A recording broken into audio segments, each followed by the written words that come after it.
If you've been driving the same way for years, 2026 could be the year it suddenly comes back to bite you. I'm not talking about a couple of small tweaks to the DMV handbook. I'm talking about enforcement changes that are already being rolled out across multiple states, changes designed to raise revenue, tighten safety, and catch drivers who think nothing has really changed. Most people have no idea these rules are already in motion. I've spent the last week digging through state legislative records, DMV bulletins, and official government announcements. What I found will surprise a lot of longtime drivers. We're seeing a coordinated shift in how traffic laws are enforced, from AI-driven cameras in work zones to lower BAC limits that completely reset what driving sober actually means. Some of these changes are genuinely great for safety, others feel like they're engineered to nail otherwise careful drivers on technicalities. And remember, what's perfectly legal where you live might be flat out illegal the moment you cross a state line. If you haven't checked your state's DMV or DOT portal in months, you might be cruising straight toward a financial trap without realizing it.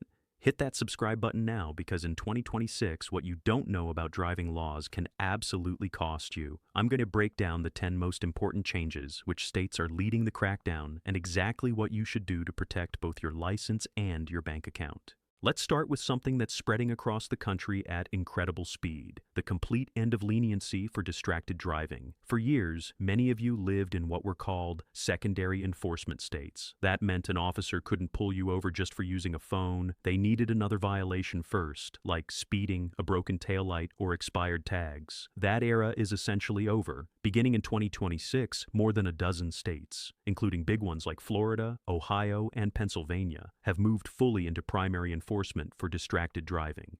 The Governor's Highway Safety Association has reported for years that roughly 30 states had some form of hands-free law on the books. What's different now is the intensity of enforcement and the much broader definition of what counts as a violation. In practical terms, if an officer sees a glow on your lap or a phone in your hand, that alone is now enough reason to hit the lights and pull you over. They no longer have to wait to catch you doing something else wrong. And it goes further. In places like California, 2026 updates have tightened the distracted driving rules significantly. It's no longer just about texting while rolling down the freeway. Simply holding your phone to glance at a GPS map or scrolling through a playlist while you're stopped at a red light can now qualify as a citable offense, and the fines have jumped. We're not talking about the old $25, $50 slap on the wrist. In some jurisdictions, first-time tickets are running from $200 to $500 before court costs and surcharges. But the real financial damage often isn't the ticket. It's what happens next with your insurance. Industry data shows a distracted driving citation can push your car insurance premiums up by 15% to 30% for 3 to 5 years. On a $1,500 annual policy, that's an extra $225 to $450 a year. Over 5 years, a single ticket could easily cost you more than $1,000 just in higher premiums. So what should you do? If your car doesn't have built-in Bluetooth or a proper hands-free setup, 2026 is the year you stop procrastinating. A simple $15 phone mount and learning to use your phone's voice assistant is now basically mandatory. Most modern phones can already handle texts, calls, navigation, and music through voice commands. Setting that up is easily the cheapest insurance policy you'll ever buy. Now let's move to something that's going to catch a lot of freeway drivers completely by surprise: the large-scale rollout of automated speed enforcement in construction zones. This is no longer just a few scattered cameras on problem roads. We're talking about AI-linked systems being deployed that measure your speed with extreme accuracy. Take Michigan as a leading example. As of early 2026, the Michigan Department of Transportation has officially activated speed enforcement cameras in active work zones statewide. The Insurance Institute for Highway Safety reports that more than 350 communities across the U.S. now use red light cameras, and over 160 use speed cameras. Those numbers are climbing quickly. Here's the trap most people don't understand. In many of these programs, the cameras only operate when workers are physically present, which sounds fair. But if you're just 10 miles per hour over the posted work zone limit while workers are out there, the system flags you. First offense, you get a warning letter mailed to your home. Second time, you're looking at roughly a $150 civil fine. Third violation, that can jump to around $300. Michigan, for now, is not adding points to your license in these camera-enforced work zones. Other states, like Pennsylvania and Maryland, are already going further. They either attach points or they feed data from these systems straight into databases that insurance companies can access. Once your insurer sees a pattern of automated violations, you already know what happens. Your rates go up. So in 2026, when you see those orange barrels and workers present signs, treat that speed limit as absolute. And it's not just work zones anymore. Cities and states like Ohio, Pennsylvania, and Florida are building out much denser camera networks, especially around school zones. These school zone cameras are a bit different. They typically only run during narrow periods, often 30 minutes before school starts and 30 minutes after, plus similar windows around afternoon dismissal. Here's how many of these systems function. They're connected to the flashing school zone signs. When the lights are on and the speed limit drops to something like 15 or 20 mph, the cameras become active. Go more than about 10 mph above that reduced limit, and the system snaps your plate and mails you a citation. First-time fines often range from $50 up to around $250. The big controversy is that drivers often say they didn't see the sign or they were entering the zone right as it went active and didn't have enough time to slow down. Courts have largely upheld these systems anyway, saying drivers have a responsibility to pay close attention in and around schools. My practical recommendation: use navigation apps like Waze or Google Maps. Not to help you speed, but because other users often tag camera locations and school zones, and the apps can warn you as you approach. That gives you a few extra seconds to ease off the gas before you're suddenly under a 20 mph limit. Now we get to what is arguably one of the most serious changes on this entire list, a fundamental shift in how some states define and enforce impaired driving. For decades, we've all learned that the legal limit for DUI is a blood alcohol concentration of 0.08%. That number is practically burned into everyone's mind. But beginning in 2026, what I'll call the Utah model is starting to spread. Utah made national headlines in 2018 when it became the first state to lower its per se legal limit from 0.08 to 0.05 BAC. Studies from the National Highway Traffic Safety Administration found that after Utah dropped its limit, fatal crashes involving drivers with any alcohol in their system fell by nearly 20%. That's a huge safety impact. Now, states, including Washington, New York, and Hawaii, are openly considering similar reductions. In Washington, for example, lawmakers have pushed bills like SB 5067 to bring the limit down to 0.05. Why does this matter in everyday life? Because 0.05 is not what most people think of as drunk. For many people, it's a couple of drinks. It might be 2 beers over dinner or a glass of wine at a restaurant followed by 1 more at a friend's house. To put rough numbers on it, at 0.08, a 180-pound man might reach the limit after roughly 4 drinks over 2 hours. At 0.05, that same person might get there after only 2 to 3 drinks in the same time. For a 140-pound woman, reaching 0.05 might take as little as 2 standard drinks. But I need to stress this: these are estimates only. Blood alcohol concentration is influenced by many things: your weight, body composition, how much and what you've eaten, your metabolism, the strength of the drinks, how quickly you consume them, and any medications you're taking. In states moving to a 0.05 limit, the penalties are not getting lighter. They're staying just as tough as the old 0.08 rules. We're talking mandatory ignition interlock devices even for first-time offenders, immediate administrative license suspensions, fines that can run from around $500 up to $2,000, possible short jail sentences, mandatory alcohol education or treatment programs, and long-term spikes in your insurance premiums. If you live in regions like the Pacific Northwest or Mountain West where these proposals are advancing, your margin for error is essentially disappearing. There is no reliable, safe number of drinks you can count on. In reality, the only approach that truly keeps you out of legal trouble and keeps others safe is simple. If you're going to drink, don't drive at all. Line up a rideshare, use public transit, or choose a sober driver before you start drinking. The cost of one Uber ride will always be less than the financial, legal, and human cost of a DUI.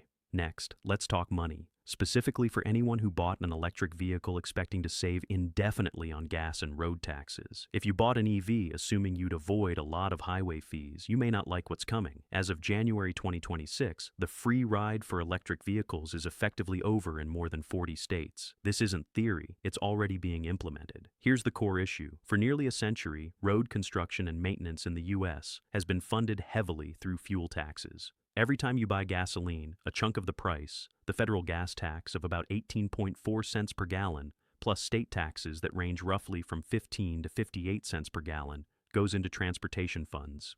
EVs don't use gas, which means those drivers aren't paying into the gas tax system, even though they're putting wear on the roads just like everyone else. States have decided the fair way to fix that is to charge electric vehicle owners an annual fee that mimics what a typical driver would pay in gas taxes. Look at the math. The average American drives around 13,500 miles per year. If your car gets 25 miles per gallon, that's about 540 gallons of gas annually. If the combined state and federal gas tax is roughly 50 cents per gallon, that's $270 per year in fuel taxes. So when states set EV registration surcharges in the $100 to $200 range, they're actually asking less than what a typical gas driver would pay in gas taxes. For EV owners, though, it feels like a new bill showing up out of nowhere. Some states are pushing even harder. Minnesota, for example, has moved to an aggressive sliding scale system where your registration fee is tied to your EV's original MSRP and age. Owners of newer models like a 2024 Tesla or Kia EV might be looking at an extra $200 to $275 per year in registration charges on top of standard plate fees. New Jersey and Texas have adopted what they call fee escalators, automatically increasing EV fees every year. In New Jersey's case, the fee is scheduled to climb by $10 each year through at least 2028. In Pennsylvania, EV surcharges recently jumped to around $250. But here's the twist that matters to everyone, not just EV owners. States like Oregon are using 2026 as a launchpad for so-called road usage charge, RUC, programs. These systems track your actual miles driven and charge you based on distance rather than fuel purchases. If you drive a lot, the state wants a cut of every mile, regardless of whether you're in a gas car or an EV. It's a shift away from taxing fuel and toward taxing the distance you drive. So check your registration renewal notices very carefully this year. You may see new line items for EV fees, RUC pilot programs, or mileage-based charges. If you own or are thinking about buying an EV, make sure you factor these annual costs into your total cost of ownership. They're not temporary, and as more people switch to electric, more states are going to join in. Now let's move to an area where the law gets very real, very fast, reckless, and stunt driving. If you live in states like California, Florida, or Nevada, pay close attention here. In 2026, the legal definition and consequences of reckless driving are expanding in ways that directly endanger your property rights if you treat public roads like a playground. Under new measures, including Nevada's AB 408 and updated vehicle codes in California, police are no longer limited to writing tickets for exhibition of speed. If an officer determines you're participating in a street takeover, illegal sideshow, or stunt driving, something as simple as doing donuts, drifting in an empty parking lot, or spinning your tires in a way that creates a spectacle, they can now impound your car on the spot for up to 30 days. No fix-it ticket, no drive it home and don't do it again.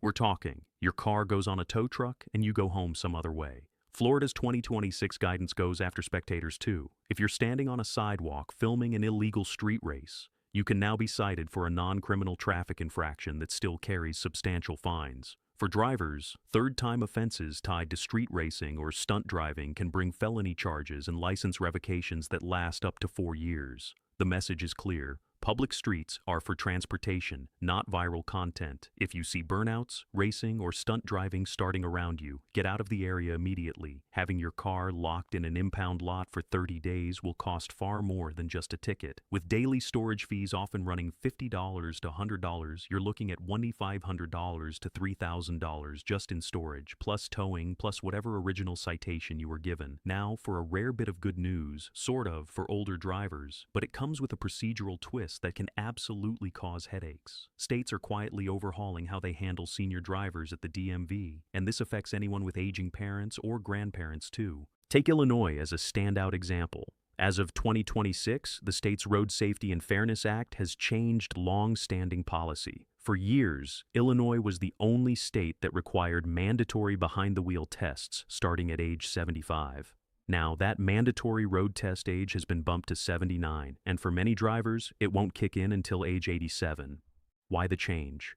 Data from 2025 and earlier showed that older drivers, as a group, actually have relatively low crash and violation rates per licensed driver. The old rules were increasingly viewed as discriminatory. The Insurance Institute for Highway Safety has noted that older licensed drivers often have fewer violations and crashes compared to younger age brackets, though their crash rates per mile driven are higher, simply because they drive fewer miles overall. But don't get too relaxed. While some states are easing mandatory road tests, they're tightening other requirements, especially especially vision and in-person renewal rules. In California and Florida, for example, drivers over 70 can no longer simply renew their licenses online or by mail. They must appear in person, where staff can check their eyesight and basic physical mobility before issuing another multi-year license. In 2026, many states are also supporting senior driving safety programs through libraries, senior centers, and community organizations. These can help older drivers adapt to new rules and vehicle technology. But here's what's crucial. If you have an older relative whose license expires in 2026, look up your state's age thresholds for in-person renewal right now. Missing that in-person appointment can trigger an automatic expiration that is much harder to undo than people realize. In some states, once a license has lapsed past a certain point, you can't just reschedule a renewal. You have to start over with written exams and possibly a road test as if you were a brand new driver. That's not something you want to discover after your parent or grandparent gets pulled over, or worse, after they stop driving altogether because they think they've lost their license permanently. Now, we're getting into what I'd call the danger zone on this list, a fundamental change in how your driver's license functions as an ID document. Starting in 2026, the federal government and many states are moving more fully into what's being described as a high-security identity framework. If your license is up for renewal this year, the days of walking into the DMV with just a power bill are fading. States like New York and Florida are already enforcing much stricter identity checks. They want gold standard documents, original or certified birth certificates, social security verification, and for non-US citizens, direct linkage between your immigration status and your license expiration date. If your visa is valid for 6 more months, your driver's license may now be issued to expire in 6 months as well. No more long-term licenses that outlast your authorized stay. At the same time, digital or mobile IDs are expanding fast. As of early 2026, more than 15 states have officially rolled out digital driver's licenses that live in secure wallets on your smartphone. These are not just photos of your plastic card, they're encrypted credentials that can be scanned or read by law enforcement or airport security. Here's the catch. While mobile IDs are convenient, some states are starting to pair them with periodic in-person re-verification to combat identity theft and AI-generated deepfake identities. If you've been able to renew online for years, don't assume that will continue. In 2026, your renewal notice might specifically say in-person appearance required. Ignore that. And your digital ID could deactivate the moment your physical license expires, instantly making you an unlicensed driver whether you realize it or not. Most drivers have at least heard of move-over laws, but as of 2026, several states, California under AB 390, and others with similar bills, have expanded those rules in ways that are going to surprise a lot of people. Traditionally, move-over laws meant you had to change lanes or slow down when approaching emergency vehicles like police cars, fire trucks, or ambulances with flashing lights on the shoulder. That made sense to almost everyone. The major change now is that the law increasingly applies to any stationary vehicle on the roadside with hazard lights flashing, not just emergency vehicles. That means if a regular driver has a flat tire on the shoulder and their hazard lights are blinking, you're now legally required to either move over a lane or slow down significantly as you pass, depending on traffic and road conditions. If you barrel along in the right lane at 70 mph next to a broken down minivan with hazards on, you're now committing a moving violation. Fines for violating these expanded move-over laws have been quietly doubled in some states. In California, for instance, you might see penalties from around $250 up to $1,000 plus points on your record for failing to move over or slow down. Why so harsh? Because roadside fatalities involving stopped vehicles have hit alarming numbers. According to NHTSA, hundreds of emergency responders, tow truck operators, and highway workers are killed or injured each year by drivers who don't move over or reduce speed near stopped vehicles. The 2026 expansions aim to give a family with a disabled car the same legal protection as a state trooper. From a practical driving standpoint, if you see any kind of flashing light up ahead on the shoulder, police, fire, tow truck, road maintenance, or just a regular car with hazards, start checking your mirrors early. Can you safely move one lane away? If yes, signal and move over with plenty of room. If traffic won't allow a lane change, ease off the gas and pass at a clearly reduced speed. This isn't only about angering an officer writing tickets. It's about the fact that the people standing next to that disabled vehicle are incredibly exposed. That could be you or your family next time. Here's another change that a lot of drivers don't realize carries serious penalties: obscured or unreadable license plates. If you're using tinted plate covers, smoked plastic shields, or even a decorative frame that partly blocks the name of your state, you're on the radar. In 2026, as tolling systems and camera enforcement have become more common, states are losing millions to people who intentionally or accidentally make their plates hard to scan. Laws like California's AB 1085 now make it an immediate infraction to use any product or method that interferes with electronic plate readers. That includes reflective sprays, clear covers that create glare, or even heavy dirt and grime that obscures characters. The penalties can be steep. Fines up to about $1,000 per violation. Officers are being trained specifically to look for these plate obstructions. In New York and other states, patrol vehicles are equipped with automatic license plate readers that ping the officer if a plate isn't scanning properly. When the computer can't read your plate, it often becomes a reason for a traffic stop right there. My simple recommendation, take a couple of minutes today to inspect your plates, remove any tinted or smoked covers, and make sure your state name, registration stickers, and all characters are completely unobstructed. That's a 4-figure mistake you can avoid with a screwdriver in under a minute. If your plate is caked in dirt, especially if the rest of your car looks clean, wash it.